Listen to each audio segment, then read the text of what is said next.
Hello, welcome in. This is Birds of a Feather podcast with your boy Q City coming to you live after a beautiful Hawks win versus the Los Angeles Lakers. So your Atlanta Hawks are now 5-5 with a 122 to 102 victory against the Los Angeles Lakers. Man, I loved everything about this game. I ain't gonna lie to you. Um, Came out first quarter, had about was 8 point lead, had an 8 point lead. Um, we beat the Lakers in every quarter but the fourth, where basically bench guys were in. Now, coming into this game, you're thinking, ooh, Trey's out, obviously, right? Trey's going to be out for at minimum the next 3 weeks. Um, NA Dub, 195 consecutive games, low back sprain, so he's out, right? Um, and honestly, I think it's just like a back to back. This is his because people talk about like, oh, he's got a big contract and whatnot. Miles Bridges is the only person I know that has had like that super big contract and still like as a starter night in night out played. And then I'm not disparaging or discouraging anything that he specifically has done, right? But he's had times where they'll lower his minute count or they'll do enough just so that he gets credit for playing the game and starting. You know what I'm saying? But his Iron Man streak is legendary, tough as hell, right? This is in A Dub's first big contract. You see how he's playing. He is like valuable part of the team, like really a piece of the core for who he's gonna be. And with Trey out, you cannot afford to risk his health. So it made a lot of sense to me that like we've got to err on the side of caution 2 nights in a row. Hey, you're not playing tonight. And he's played heavy minutes the past couple nights, which I think has led to was kind of the ineffectiveness versus the Raptors, right, for the whole team. Zingas is out, uh, managing his pot syndrome. Um, it's there's nothing you can do about that one, right? Like you understand what his illness is. You've signed him to the contract that you signed him to. Now you have to manage with his illness. He's going to miss probably, one out of every four-ish games. That's what it's tracking to right now, and that's what it's going to be. That's what it's going to be. It ain't no two ways around that. And then who else was out? JJ was out. Jalen was out, and Luke Kennard was out, missed his second straight game. Now, that's five guys now, which means you only dress 10. You sent Toppin down, you sent Newell down for to the College Park Skyhawks, but they played in Toronto. So Toppin ended up playing and had to fly back. Newell, you didn't let play, like you just kept him at home. But both those guys needed to suit up for you tonight. Just had to suit up for you. I think Atlanta thought, okay, this is going to be a dogfight because the rotation stayed at around 8 for the longest. Ballooned it up to 10 late in the game.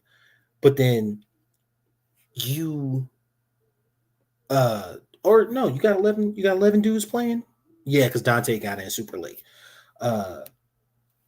I think, and I have been on his behind about his rotations this year.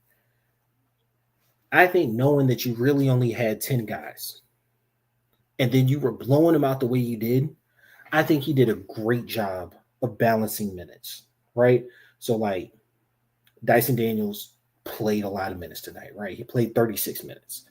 Keaton Wallace also played 36 minutes. Keaton Wallace he's your backup point guard now, and he's going to be an integral part of the team. Big O got 32. Mo Gay got 34. Reesh got 27. Asa got 27. Veet got 24. Caleb Houston was the one that kind of like did the spot minute check across the whole thing. I think it got really dicey when you get into the fourth and you're so far up. You know what I'm saying? It's like, I want to get guys hurt. I don't want to overplay guys. I don't want to underplay guys. I think we did did a great job overall of like keeping a steady flow of the game. That's one. So I give Coach Quinn credit for that. Two,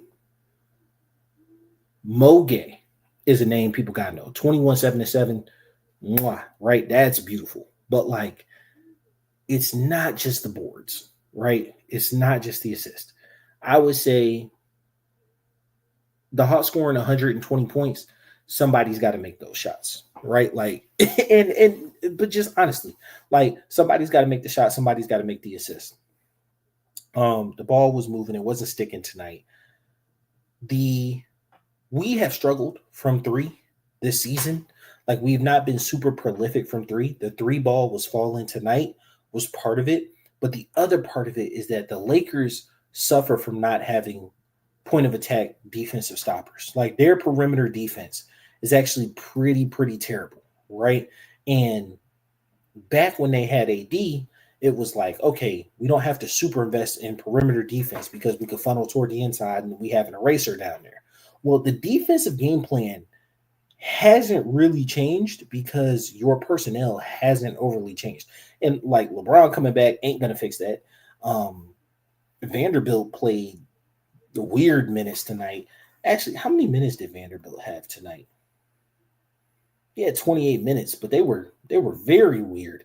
But you're kind of relying on him to be your best perimeter defender. Marcus Smart, he's good. He's just older. You know what I'm saying? He's kind of in that wily veteran type of mode.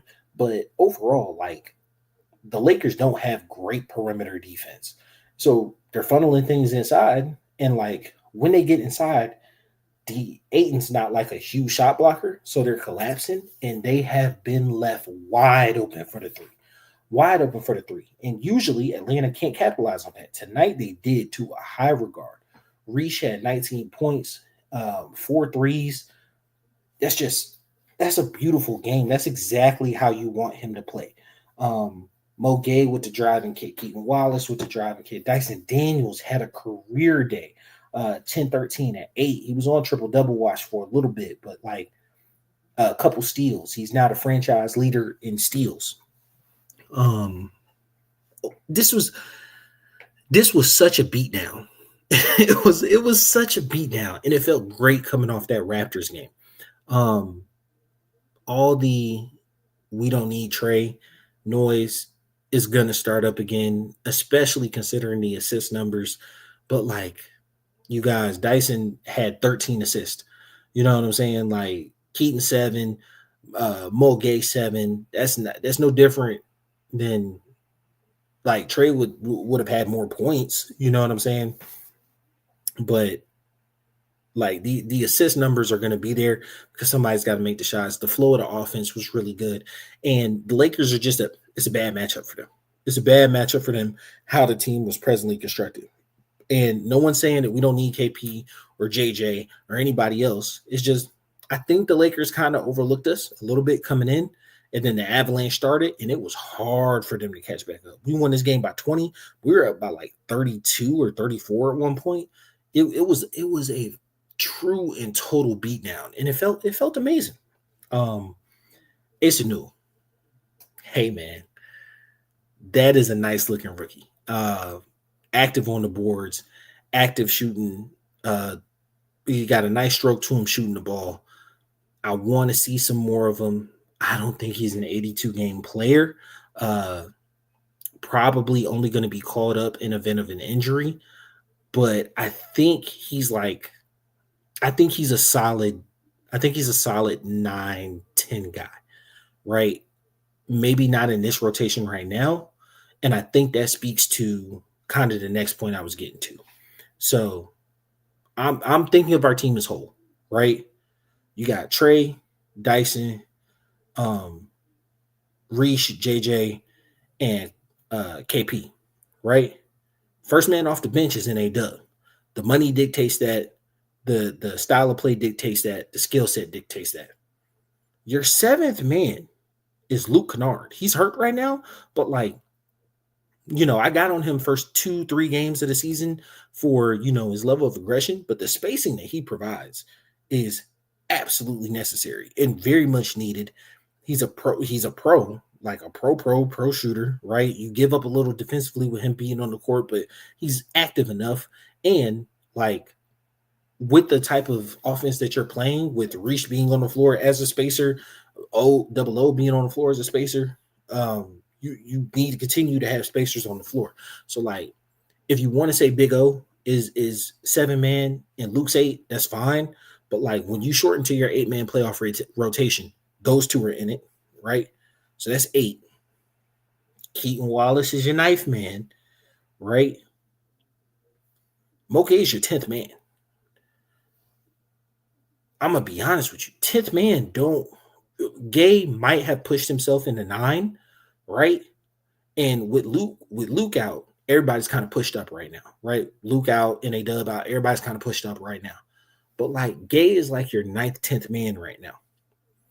People hollering for him to get more minutes.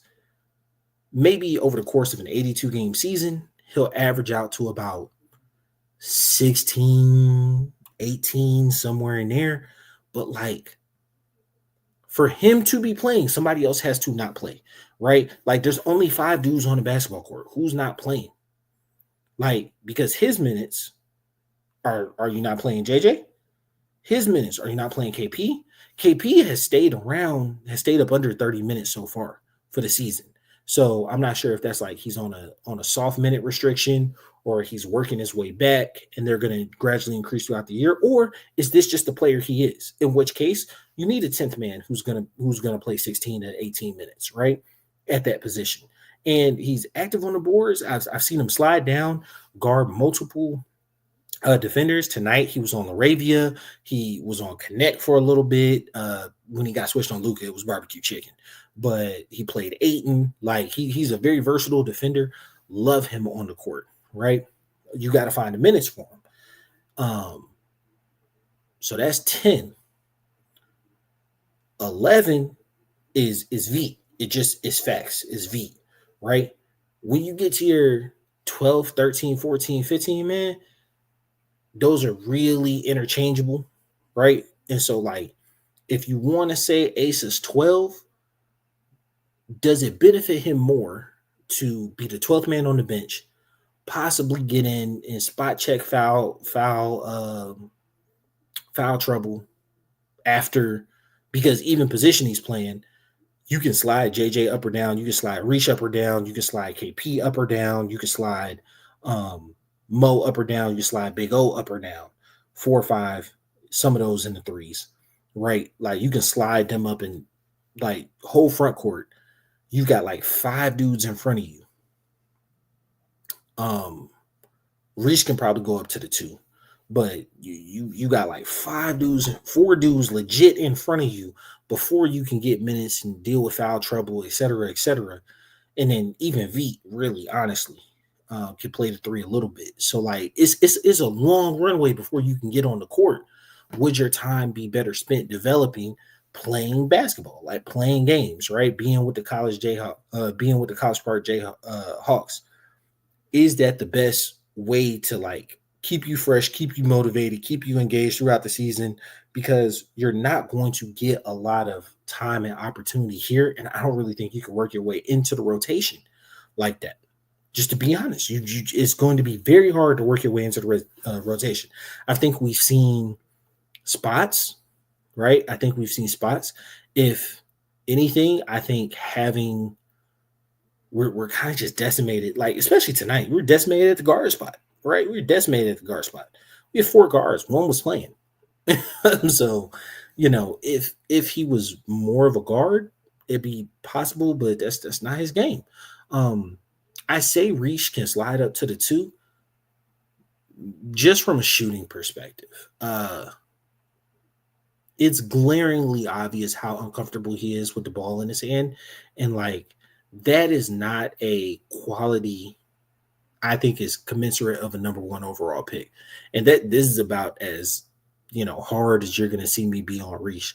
But like there was one possession where he got the ball at like the free throw line, turned his back, dribbled up toward the 3-point, turned up toward the 3-point line, and then passed the ball to Mo Gay in the corner.